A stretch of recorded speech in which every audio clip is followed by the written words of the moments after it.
Hello everyone, good morning. আজকে সকালবেলা একটু আটা মেখে নিলাম। আজকে তো দ্বাদশী, আজকেও নিরামিষ রান্নাবান্না খাওয়া দাওয়া। তো আটা মেখে নিলাম কারণ একটু পরোটা করব, কয়েকটা পরোটা ভেজে নেব। হাজব্যান্ড তো নেই, সকালেই ডিউটি চলে যায়। অনেকবারই বলেছি, আছি আমি আর আমার 2 মেয়ে। তো পরোটাগুলো দেখো বেলে নিয়েছি, আর এখন তেল দিয়ে একটু ভেজে নেব। তারপর প্রেশার কুকারে আলু সিদ্ধ বসিয়েছি। আলু সিদ্ধটা হয়েও গেছে, 2টো সিটি দিয়ে নিয়েছি। তো এদিকে পরোটাগুলো আগে ভেজে নিচ্ছি, তারপর আলুর তরকারি করব। ছোট ছোট আলু রয়েছে, অনেক দিন থেকেই ছোট ছোট আলুগুলো আনা হয়েছে, এমনি খাওয়া হয়, কিন্তু আলু এরকম দম করে তরকারি খাওয়া হচ্ছে না। তো ভাবলাম আজকেই করে নিই।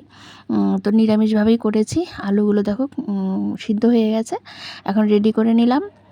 আলুগুলো ছুলে তারপরে এই যে একটু গোটা জিরে ফোড়ন দিয়ে তেজপাতা আর কাঁচা লঙ্কা দিয়েছি, দিয়ে আলুগুলো এখন দিয়ে দেবো। তারপরে স্বাদ মতো নুন, হলুদ, আর নিরামিষ যেহেতু একটু জিরে গুঁড়ো আর আদা বাটা দিয়েছিলাম, তো খুব টেস্ট হয়েছিল খেতে। আর লঙ্কার গুঁড়ো একটু দিয়েছি, মানে কাশ্মীরি লঙ্কা কালারের জন্য।